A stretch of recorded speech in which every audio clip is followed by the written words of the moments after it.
Muchas gracias, buenas tardes. Quiero agradecer Línea por haberme invitado.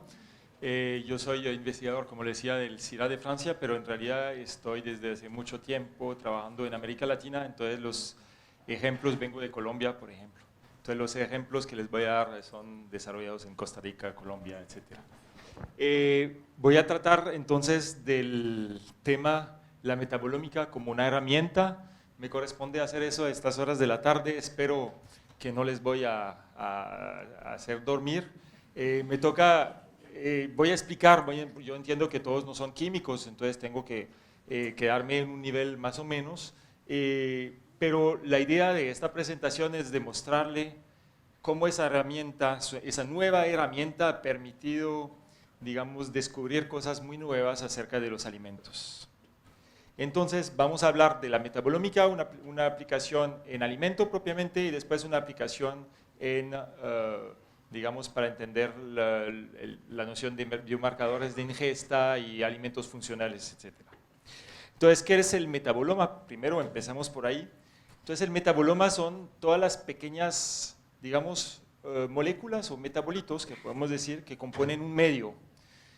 La definición, bueno, van a encontrar ahí diferentes, a veces va de 100 gramos, es decir, son metabolitos de pequeño peso molecular, 100 gramos por moles, porque no van a estar ahí obviamente los minerales, etcétera, y a veces hay publicaciones donde pueden decir 1000 gramos por moles, pero digamos 1500 gramos por moles. Es muy importante esto porque son pequeñas moléculas que interactúan con nuestros sentidos, por ejemplo, lo que da el aroma, lo que da el color de los alimentos, obviamente el sabor también interactúan con nuestros sentidos en general, incluye péptidos, oligopéptidos, azúcares, lípidos, a ver si es este, carotenoides, alcaloides, bueno, la lista aquí no es exhaustiva, pero son todos esos compuestos que componen un medio. Entonces, hay metabolomas súper sencillos, como por ejemplo esta bebida, nada más lo que contiene es sacarosa, glucosa, ácido cítrico, tartacina. Entonces, el metaboloma de esta bebida es la identidad de los metabolitos, ¿verdad? Y su concentración. Hay otros metabolomas que son mucho más complejos. Por ejemplo, un tomate, podemos estimar que hay hasta 5000 metabolitos dentro de un tomate. Y a veces, entonces, sangre o orina, se imagina 6000 a 7000 metabolitos. Entonces, la metabolómica es la ciencia que permite estudiar ese metaboloma. El hecho de añadir ómica al final, del griego entero, es decir, es estudiar por completo todo eso. Y lo que quiere decir es que finalmente las ómicas solamente se pueden estudiar ahora con las herramientas computacionales que tenemos, porque se trata de analizar muchos datos, entonces por eso ómica. Es la última de las ómicas, la genómica, ya todos conocen ustedes, es leer, intentar entender el libro de la vida, que se escribe con las 4 bases del ADN. Pasamos, por ejemplo, a la proteómica, donde es entender todo lo que se refiere a, digamos, las proteínas, y finalmente la metabolómica, la última, no tiene sino... la primera vez que se habló de metabolómica, 2003, Oliver Finn, pero los primeros artículos empiezan realmente en 2010, algo que no tiene más de 10, 15 años. Entonces es entender la última función, digamos, y ahí topamos con una dificultad, es que ni siquiera sabemos, como anteriormente sí sabíamos exactamente cuántas proteínas hay, ¿verdad? Cuántas bases hay en el ADN. Ahí, en metabolómica, no sabemos cuántos realmente metabolitos hay en la naturaleza. Hay algunos que dicen que 20.000, pero ya estamos mucho más. Eso tal vez tengo que cambiarlo. Ya hablamos casi ya de 10 veces más tipos de metabolitos en la naturaleza. Entonces, ¿cómo hacemos para estudiar esto? El flujo de proceso de metabolómica en realidad es la combinación de unos equipos nuevos que llegaron relativamente recientemente con un sistema de comunicación en red, entonces Internet, sistema de computación, entonces por eso que es una técnica que solamente podía darse en esa década donde tenemos toda esa facilidad. ¿Cuál es el flujo de proceso? Obviamente una preparación de la muestra, pero adquisición de datos, veremos un ejemplo del tipo de equipo que necesitamos para eso. Después el procesamiento de los metadatos, Big Data. Después análisis estadístico. Después veremos elucidaciones de biomarcadores de diferentes estados de la materia que vamos a poder observar con esa técnica. Y después interpretación biológica. Entonces vamos a pasar rápidamente en estas etapas. La adquisición de la información, entonces necesitábamos equipos que fueran capaces de dar una señal por cada metabolito que constituye el metaboloma que yo estoy estudiando, ¿verdad? Entonces, existen diferentes equipos, me voy a centrar en el que más se usa porque es el que detecta, digamos, que tiene la sensibilidad más baja, que es el detector de masas. Muy rápidamente, para los que no son químicos, porque los que son químicos tapan los oídos porque tengo que describirlo, pero muy rápidamente es que esa técnica permite que cada metabolito que va a pasar por ese equipo, la vamos a cargar, ¿verdad? Es decir, va a ser cargado y va a pasar con, si quieren, un tubo magnético. Entonces, literalmente, la molécula va a volar en este túnel y según el tiempo que va a durar para hacer esa distancia, va a ser totalmente relacionado con su peso molecular. ¿Me entiende? Actualmente, esos equipos son capaces de determinar el peso molecular de un metabolito hasta 3 o 4 cifras después de la coma. Son capaces, por ejemplo, de decir, ese metabolito que acaba de pasar pesa 150.9813 gramos por moles. Eso es Y en función de la cantidad de este metabolito que hay en el medio, entonces va a pegar contra el detector y entonces va a haber, eso es típicamente un espectro de masa, entre más alta la barra es más de ese metabolito, ¿verdad? Y vamos a tener la información, obviamente, de su peso molecular. Entonces, es un equipo que permite obtener lo que llamamos un espectro, es decir, una información espectral. La ventaja es que va a permitir comparación entre la intensidad de un mismo ion. No entro en detalles ahí, pero si yo tengo una muestra donde este mismo ion, porque aquí hablamos de ion, ¿verdad? Está cargado, esta altura es más baja, yo puedo decir hay más en esta muestra que en la otra. Entonces permite una cierta comparación, por eso son estudios semi-cuantitativos. Después de eso, esa información espectral que produce el equipo, entonces un equipo que, bueno, va a haber, se me olvidó decirles que va a haber una plataforma metabolómica aquí en línea, entonces todo eso lo podrán después hacer ustedes mismos. Esa información espectral, bueno, después no entro en detalles ahí, pero se obtiene unos gráficos que permiten al final obtener bases de datos donde voy a tener un compuesto del cual yo conozco poco, yo conozco, se recuerdan, solamente el peso molecular y conozco su intensidad. Tengo adicionalmente otro, depende del tipo de equipo y todo eso, tengo un tiempo de retención, pero no entro en ese, y además a veces no se puede usar ese dato. Pero básicamente lo que tengo es esto, esa información. Entonces, esto lo voy a hacer por ejemplo, un tomate, para decirles algo, un tomate convencional, producido convencional, un tomate orgánico. Entonces voy a repetir esta operación, voy a analizar el metaboloma de varios tomates, entonces ahí obviamente hay un diseño experimental, pero de varios tomates producidos de manera convencional, entonces voy a obtener el metaboloma de todas y hacer varias repeticiones, que tengo que hacer un cierto número, y aquí, por ejemplo, tendría el metaboloma de diferentes tomates recogidos en diferentes plantaciones pero que fueron producidos de forma orgánica.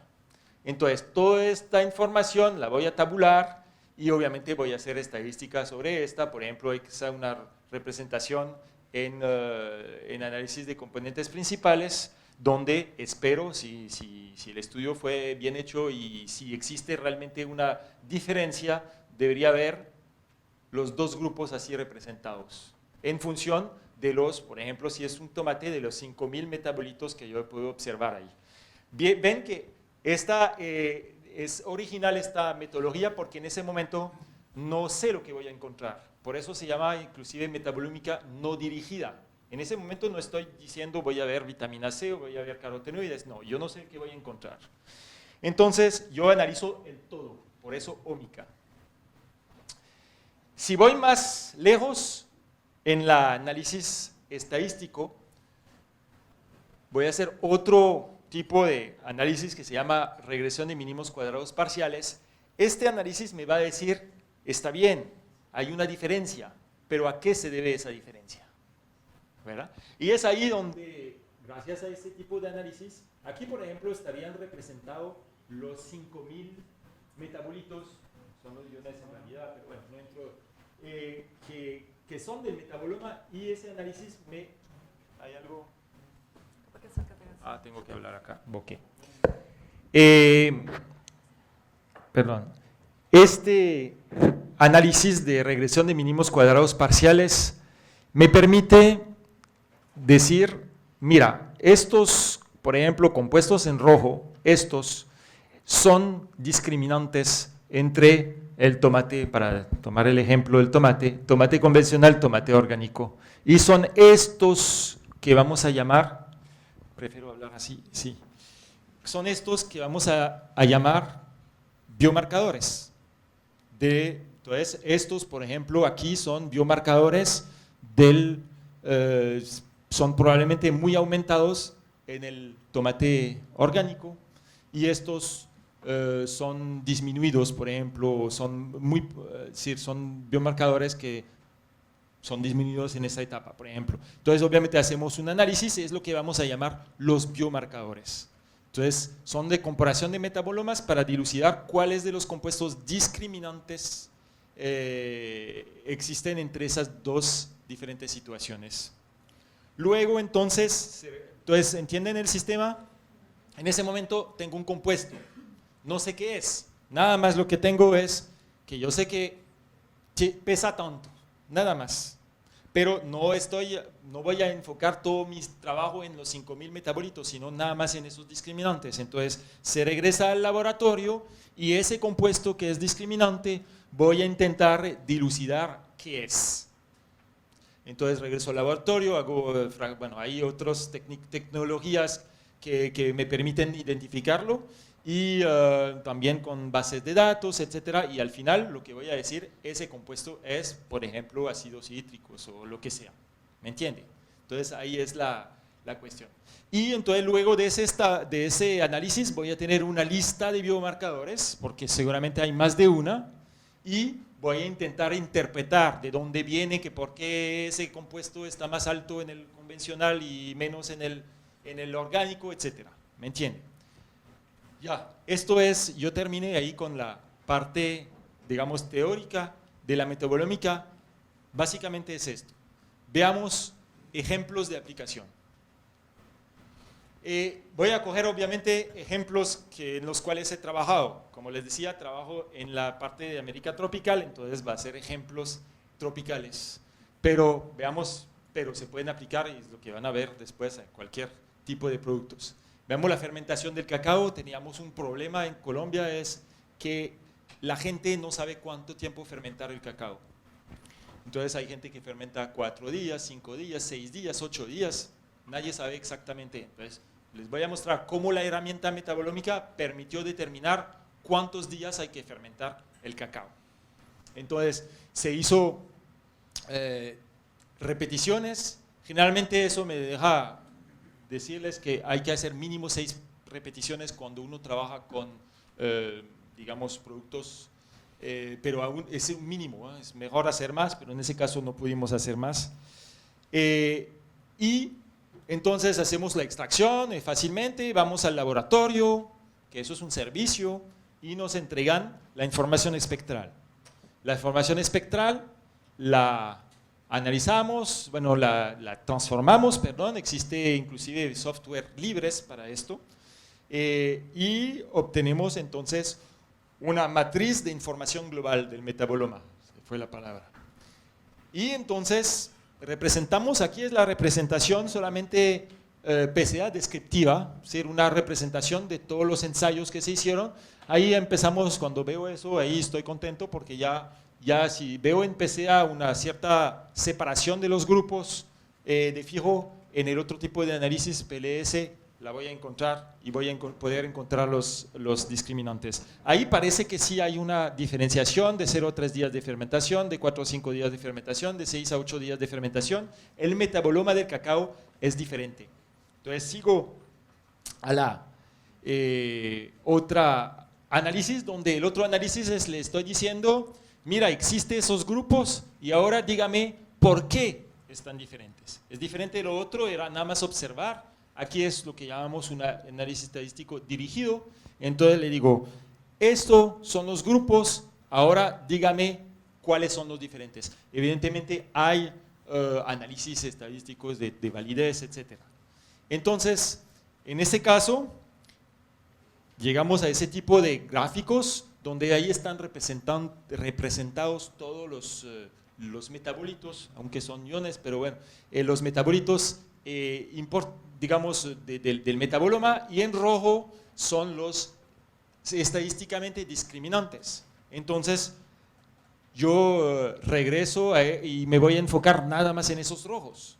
Y hago una especie de lista de los iones discriminantes. Y analizo, por ejemplo, el primer ion discriminante que salió, bueno, no es ninguna sorpresa, y sacarosa, es una fermentación. Obviamente, durante la fermentación, el nivel de sacarosa disminuye. Bueno, pero ahí estoy empezando a hacer ya una interpretación, es lógico. Que veo que hay un número ahí, es un resumen didáctico para que ustedes puedan entender. Veo que hay dímeros de ipicatequina, por ejemplo, que disminuye. Efectivamente, se sabe que durante la fermentación los compuestos, digamos, los flavonoides del cacao van disminuyendo y el amargor va disminuyendo. Por eso, porque se condensan en realidad esos flavonoides. Y después encontramos que hay un número muy grande de péptidos, que ellos tienen una característica así, es que ellos, la mayor riqueza de péptidos es a 4 o 6 días de fermentación y va bajando. Y bueno, esos son ejemplos ahí, pero hemos encontrado muchos péptidos así.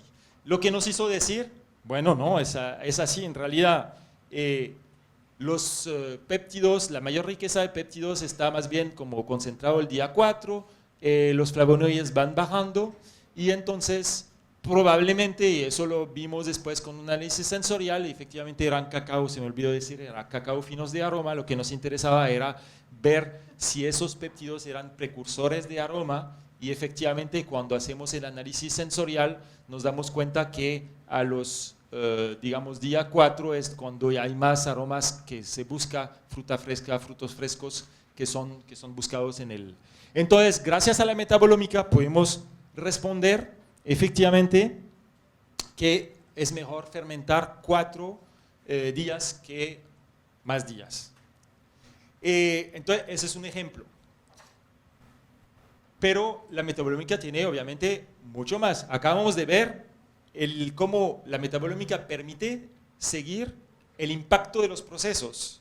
¿Qué sería esto? Yo puedo comparar, por ejemplo, obviamente el metaboloma de un jugo de manzana va a ser muy diferente al jugo de manzana fermentado. Y entonces, por esa tecnología, o esa metodología no dirigida, yo no me voy a prejuiciar y voy a ver qué aparece y no pensar, por ejemplo, solamente en el alcohol, que es conocido, sino probablemente hay otros compuestos en el jugo de manzana fermentado que yo no tengo ni idea, pero que gracias a esa técnica que son producidos, por ejemplo, por las levaduras, pero con esa técnica voy a poder determinar cuáles son esos compuestos que aparecen. Entonces sirve, es muy interesante para seguir los procesos. Es interesante también para trabajar a nivel de la materia prima y, por ejemplo, definir efectos de territorio. Por ejemplo, un estudio que no hicimos nosotros, que yo recogí de la literatura, ve perfectamente una diferenciación entre la zanahoria de esa región en Italia, de esta y de esta, totalmente. Y se puede entender el porqué.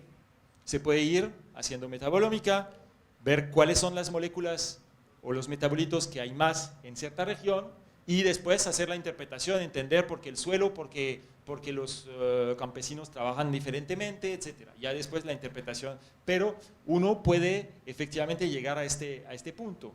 Entender también el efecto genotipo, es decir, ver realmente, por ejemplo, en Colombia en ese momento estoy trabajando con una fruta, uchuva se llama, oficialis.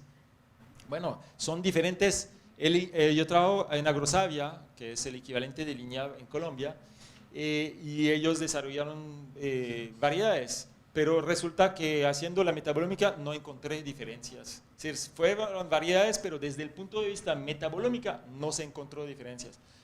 En este caso, a veces se puede encontrar. Ese es el beneficio de esta tecnología. Ver perfectamente también, como les decía el ejemplo, el efecto del itinerario técnico, la producción convencional versus la producción orgánica, el impacto de un tipo de fertilización. Todo esto a veces se puede ver a nivel del metaboloma.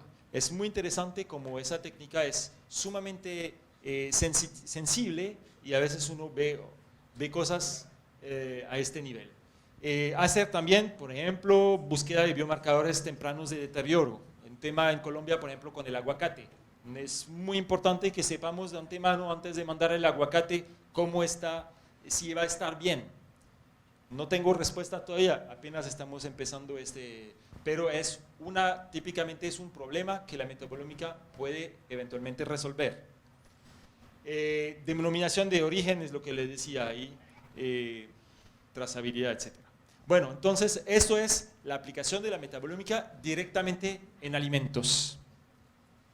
Veamos otro tipo de aplicación de la metabolómica a nivel del descubrimiento de los biomarcadores de ingesta, que es un tema que me apasiona y que es nuevo y que yo visualizo como realmente un tema muy importante en el futuro para los que trabajamos en alimentos. Es muy importante.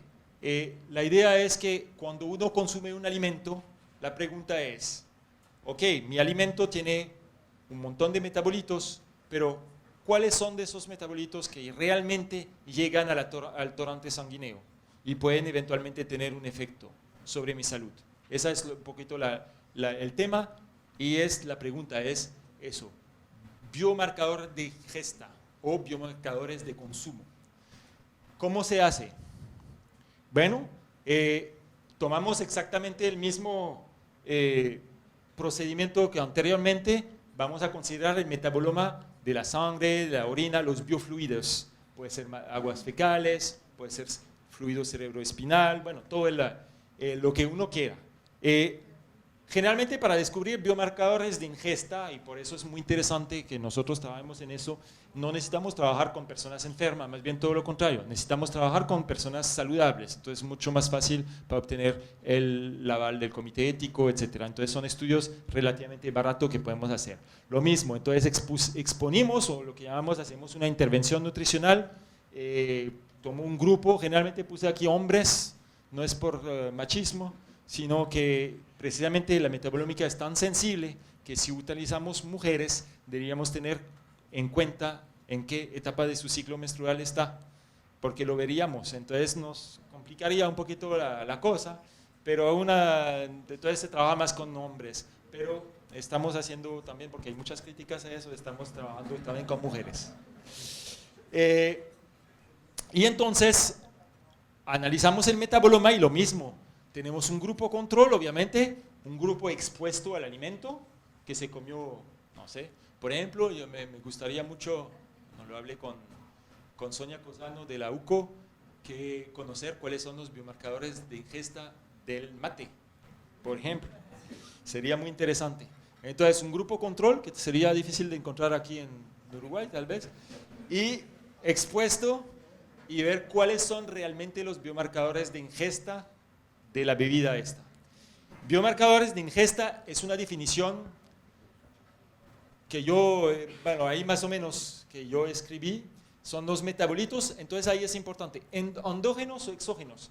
Cuando usted se toma un alimento, va a haber metabolitos que van a aparecer en su sangre, ¿verdad? Que vienen directamente del alimento, pero también el alimento puede afectar ciertos metabolitos que ya usted tiene en su organismo. Veremos algunos ejemplos después. Entonces, esto también van a ser biomarcadores de ingesta de ese alimento, si obviamente lo hace, es estadísticamente viable. Entonces, metabolitos endógenos o exógenos cuya concentración en un fluido biológico, entonces le digo uno de esos, es significativamente aumentada o disminuida durante un cierto tiempo después de la ingesta de un alimento. Entonces, ¿cómo la metabolómica nos va a permitir descubrir esto? Pero antes de eso hago una especie de aparte, porque a veces tenemos unas visiones, algunos, equivocadas de la absorción de nutrientes. Porque también muchos nos concentramos, por ejemplo, pensamos que cuando consumimos un alimento, ¿verdad? Hay mucha gente que piensa que la absorción solamente se hace a nivel gástrico. Entonces, absorbemos el alimento, nuestro cuerpo es una máquina extraordinaria para extraer macronutrientes, obviamente proteína, lípidos o grasas, azúcares azúcares. Entonces es excelente, pero lo es menos cuando se trata de absorber ciertos micronutrientes, específicamente muchas veces los compuestos fenólicos que son tan importantes para la salud. Entonces sí son tan importantes para la salud, pero muy pocos son absorbidos directamente a nivel del estómago. Muchos de ellos van a caer en el intestino, donde los espera ahí una biomasa importante. Todos tenemos más o menos 2 kilos de microorganismos en el intestino, se llama la microbiota, y esta se va a alimentar de lo que no está absorbido a este nivel. Entonces, y vamos a ver que hay metabolitos de la microbiota intestinal que también pueden ser biomarcadores de ingesta.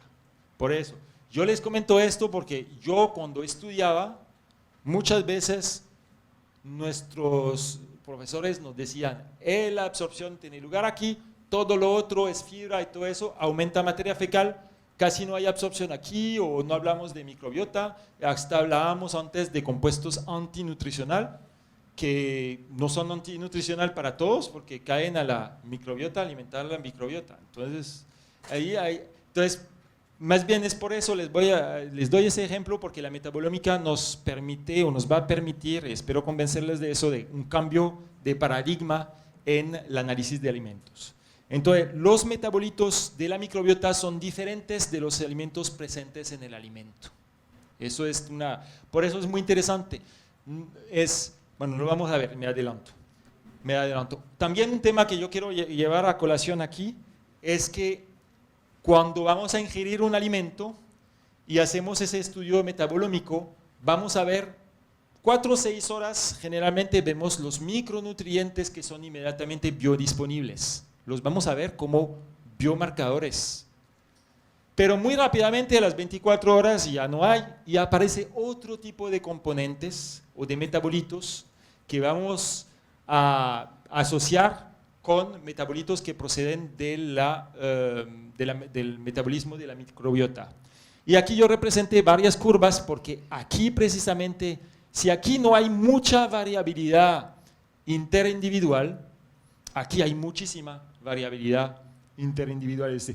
Todas las personas no reaccionamos igual porque aquí hay la mediación de la microbiota y no tenemos todos la misma microbiota. También por eso aquí que todos esos tipos de análisis mejor se realizan en humanos, porque En ratas no obtenemos, obviamente, la rata no tiene la misma microbiota que nosotros. Estamos haciendo ahí unos ensayos, tengo estudiantes que trabajan con ratas humanizadas, a las cuales se les injerta la microbiota humana, pero ¿por qué no hacerlo directamente con humanos? Entonces, ese es muy importante porque esos biomarcadores de ingesta que son mediados por la microbiota tienen una exposición larga. Es decir, vamos a ver ejemplos donde después de ingerir un producto, usted hasta 5 días después puede tener en su sangre un biomarcador de ingesta de ese producto. Entonces, la exposición de los metabolitos mediados por la microbiota, que son obtenidos o metabolizados por la microbiota, es mucho más larga que los micronutrientes inmediatamente biodisponibles. Y por esa razón, aquí se le atribuye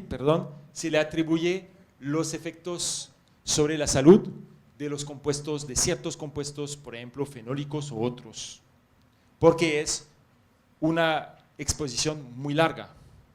Aquí, generalmente los micronutrientes que absorbemos acá, hay algunos, por ejemplo, que son interesantes, como los carotenoides. Bueno, ellos se van a acumular, es diferente, ellos se van a acumular en ciertos órganos, por ejemplo, los carotenoides se van a acumular en el ojo, entonces nos van a proteger el ojo, se acumulan. Pero los circulantes son, digamos, más que todo metabolitos de la microbiota.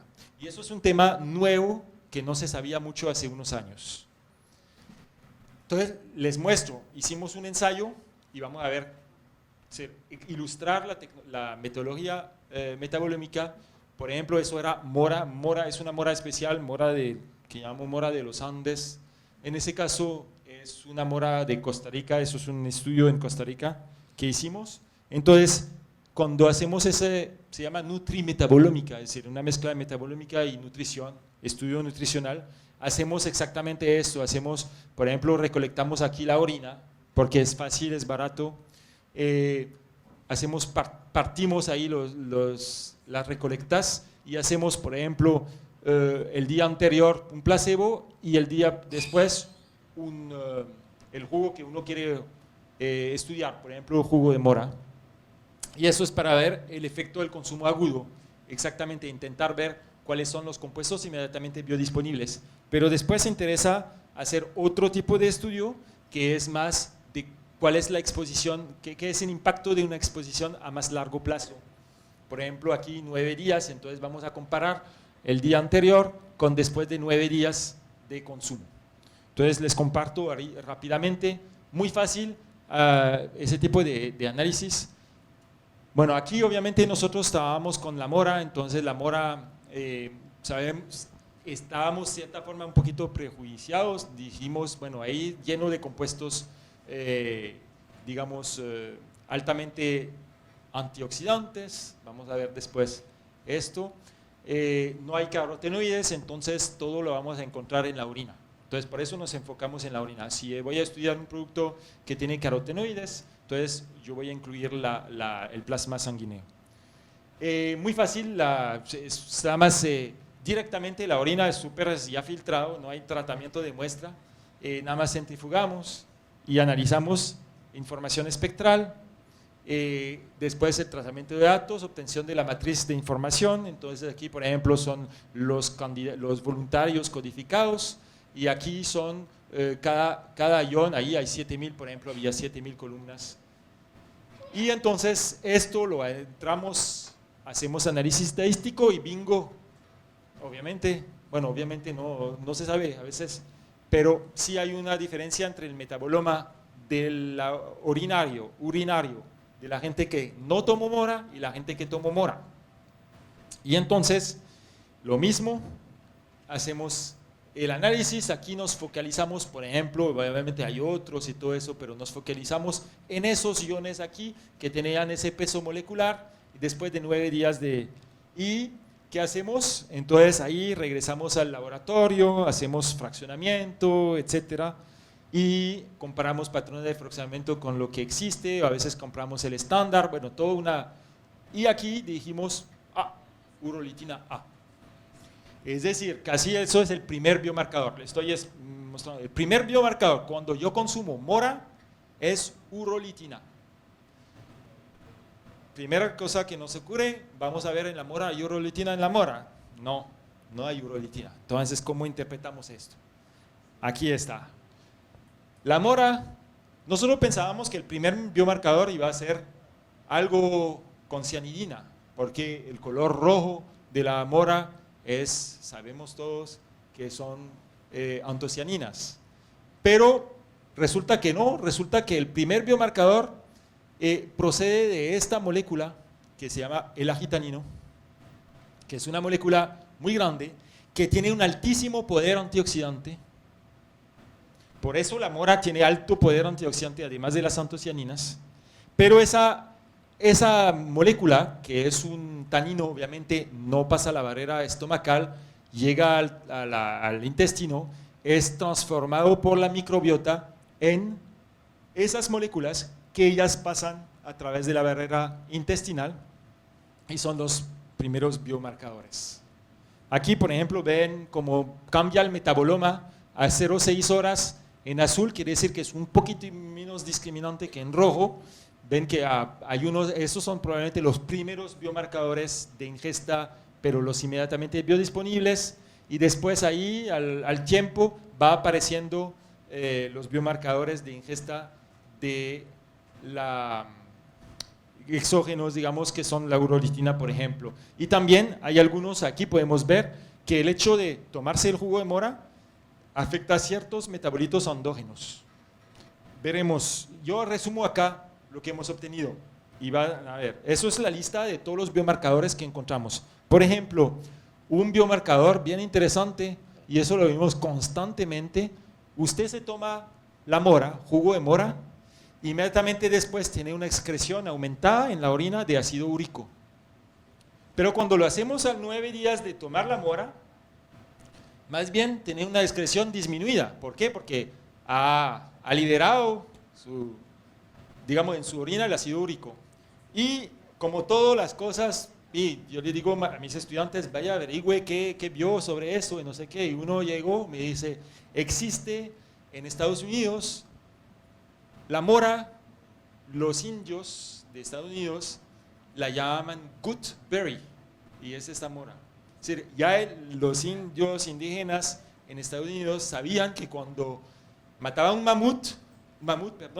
bisonte, disculpe, estoy ahí, un bisonte, que ellos comían carne a lo loco durante ese tiempo, era muy bueno acompañarlo con juguito de mora. Ustedes que consumen tanta carne, tienen que tomar jugo de mora. También, bueno, ese es el metabolito inmediatamente biodisponible que encontrábamos derivados de la cianidina, que son, bueno, eso yo no entro en detalles, pero no era tanto, es decir, el primer biomarcador efectivamente era las urolitinas. Entonces, y lo que se me olvidó decir es que las urolitinas no tienen un alto poder antioxidante. Entonces, eso también nos permite hablar de que yo veo in vitro en el alimento altísimo poder antioxidante del jugo de mora, pero in vivo no tiene, inclusive lo hemos hecho en sangre y todo eso, no aumenta el poder antioxidante, porque la molécula que yo estoy midiendo en vivo nunca llega al torrente sanguíneo. Esa es transformada por la microbiota en otra molécula que no tiene poder antioxidante, pero eso sí, lo que tiene es otras cosas. Entonces, ¿cómo llegamos a esto de biomarcadores de ingesta a salud? Es que ciertos biomarcadores de ingesta se han vinculado a buena salud, como veremos la urolitina. Y si usted está expuesto a esto durante cierto tiempo, entonces puede eventualmente tener efectos positivos sobre su salud o prevenir enfermedades. Por ejemplo, la urolitina, cuando usted se come un jugo de mora, nosotros hemos visto hasta 7 días después en la orina el compuesto, sí, la urolitina. Y la urolitina, bueno, también eso me lleva a otro tema, es que todo lo que es mediado por la microbiota intestinal tiene una alta variabilidad interindividual, no somos iguales todos frente al alimento, y efectivamente nosotros lo vimos. Vimos nosotros que había gente que producía mucha urolitina A y poco urolitina B, hasta eso. Había gente que producía urolitina B, un poquito de A, y había gente que no era productora. Eso es la estadística en Costa Rica, de 93 personas. Bueno, aquí no están las cosas, pero más o menos está debajo de. Ustedes ven la repartición, muy diferente. Y ya con estudios y todo eso, ¿qué vemos? Que no es lo mismo. El que produce urolitina A puede esperar una protección contra cáncer hormonodependiente, según la literatura, y ya eso basado en el propio metabolito.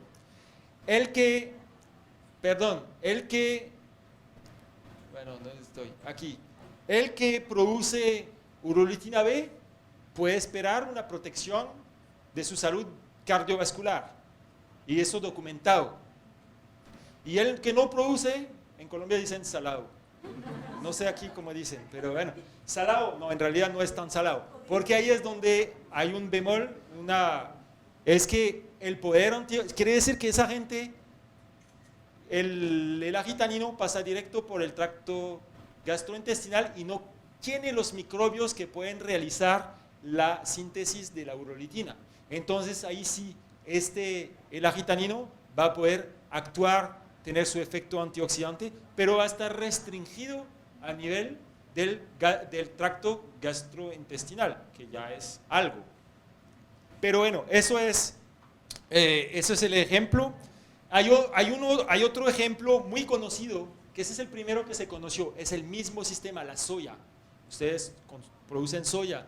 La soya, en los años 70 uno les decía a las mujeres, porque veía que todos los problemas de menopausia no existía en Japón o en los países asiáticos. ¿Y por qué? Se pusieron a investigar, y todo eso es que las mujeres allá consumen muchos productos a base de soya. Y cuando hacen el estudio, bueno, en esa época no había metabolómica, pero descubrieron, yo no sé cómo, pero descubrieron que el biomarcador de ingesta de la soya entera es el E-col. Y el E-col tiene una estructura muy parecida a un estrógeno.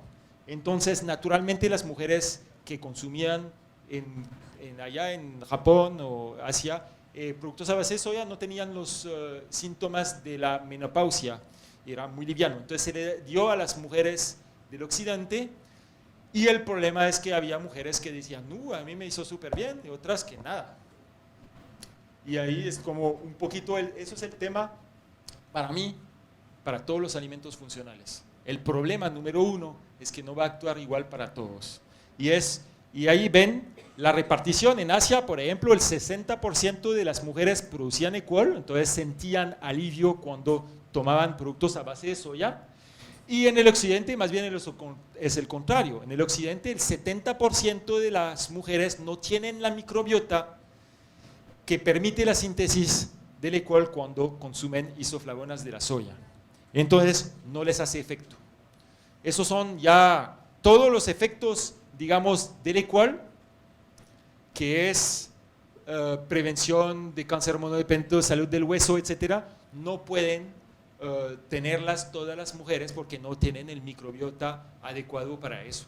Entonces, ya estamos entrando aquí en nutrición personalizada. Algunas mujeres le van a hacer muy bien y lo tienen que tomar, y otras no. Eso se llama metabotipo. Si yo soy el metabotipo, es lo que les decía antes, metabotipo E-col, por ejemplo, que yo produzco, entonces yo debo comer esos. Si no lo produzco, entonces tengo que tomar otras cosas. Y ese tema, cada vez más estamos descubriendo eso.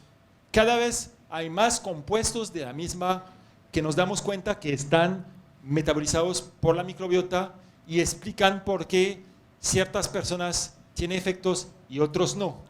Hay uno que no puedo hablar aquí, pero que es suma importancia interesante, me queda un minuto menos, es la fibra.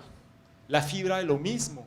La transformación de la fibra en los ácidos grasos de cadena corta es mediada por la microbiota. Ciertas personas van a poder hasta aprovechar la fibra y sacarle energía y engordar con fibra.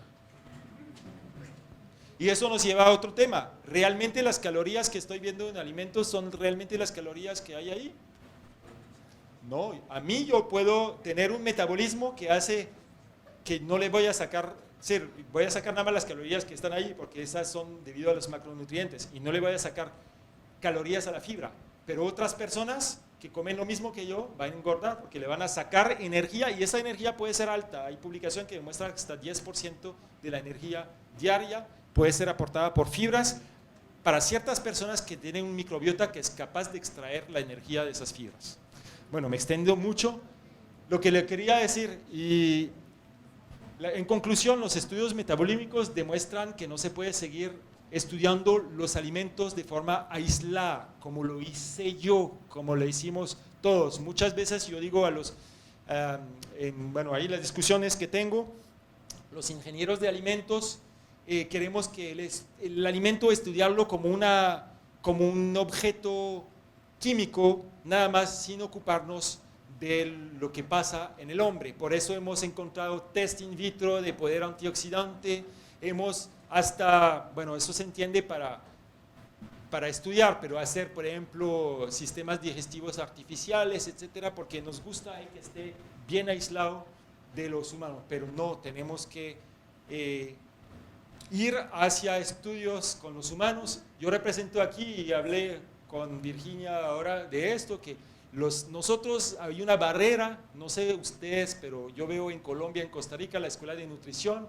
son chicas que estudian generalmente en un lugar totalmente aislado y hay más hombres en la carrera de ciencia de alimentos, aunque está cambiando y no se habla. Así es.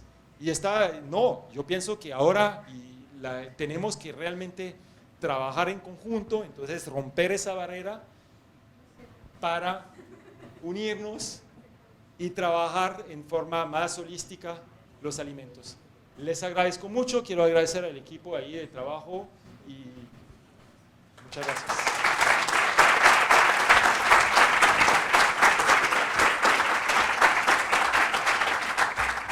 Muchas gracias. Vamos ahora a hacer algunas preguntas. Bueno, la primera es, ¿los productos agropecuarios con denominación de origen en Europa contienen estos datos de metabolómica? Y continúa. Al no presentarse siempre diferenciación entre los metabolomas de distintas variedades, ¿cuánto impactaría disponer de datos de metabolómica sobre el valor agregado de las mismas? Bueno, ahí me dice una pregunta a la vez porque se me olvida la primera.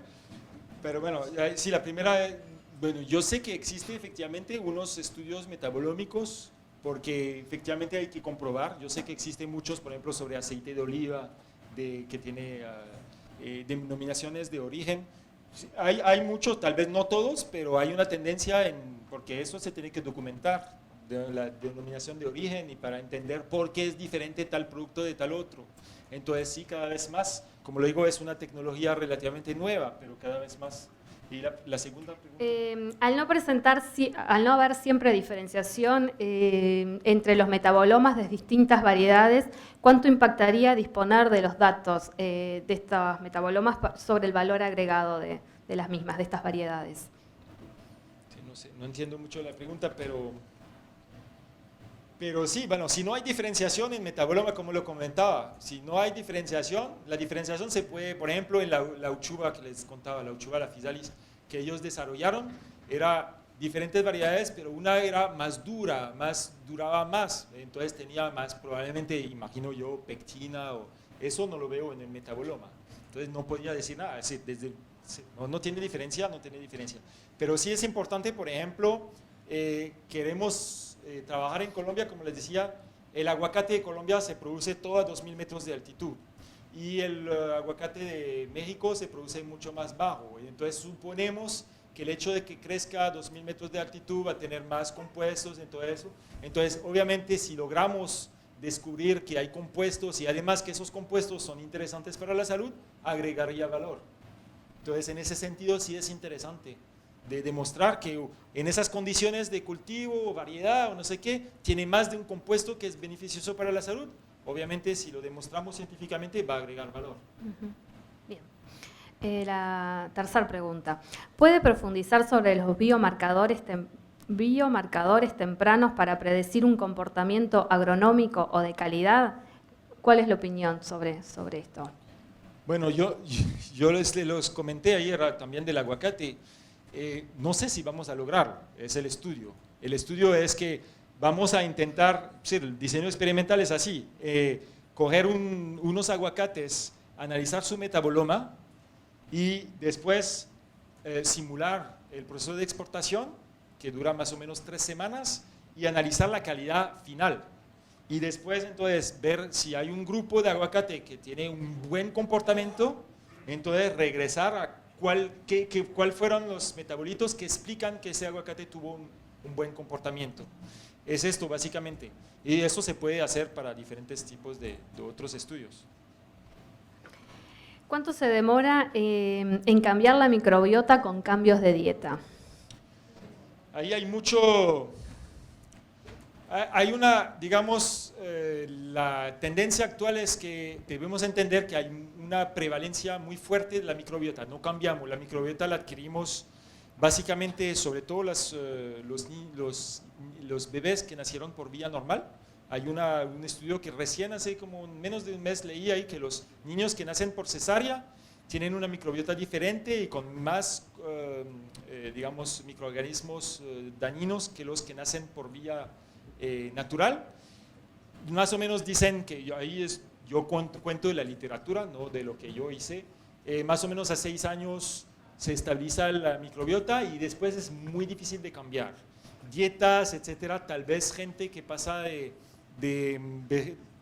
dieta normal a vegetariano logran cambiar un poquito, pero por ejemplo sabemos que lo que les comenté ahí es bastante estable. Hay otro estudio en España de la urolitina, demuestran que es muy difícil cambiar. Los que no producen urolitina, por ejemplo, no lo producen durante toda su vida, cualquier cosa que hagan, salvo lo que se ha encontrado efectivamente por lo que les conté, que la fibra, que les conté ahí, que hay personas que logran cosechar energía de la fibra, se han logrado adelgazar con un injerto de materia fecal por vía, digamos, allí, en Estados Unidos, y ha funcionado y no tenemos, porque son 2-3 años, pero aparentemente funciona. Se cambia la microbiota, se coge la materia fecal de una persona delgada y se le inyecta, bueno, por vía ahí, se le... Un poquito, bueno, después del almuerzo hablar de eso, pero bueno. Y han logrado efectivamente adelgazar y tener menos propensa de sacar energía de la fibra. Bien. Pero es difícil, es un tema difícil. Muy interesante. No lo cambia, es muy conocido, pero no lo cambia, por ejemplo, todo lo que, por ejemplo, si voy a tomar esos Yakult o no sé qué, va a tener un efecto en el momento, pero todos tenemos tendencia porque hay una... Es decir, la microbiota es no solamente a veces pensamos solo en microorganismos, pero también hay virus. Tenemos todos nosotros virus, levaduras, todo un montón de microbiota, hace que es un nido especial para nuestra microbiota. Podemos inclusive tomar antibióticos y al cabo de un cierto tiempo nuestra microbiota regresa tal como era. Entonces hay una... Pero bueno, eso hay todavía mucho que aprender, muchos estudios. Bien, esa era la última pregunta. Muchas gracias, Fabris.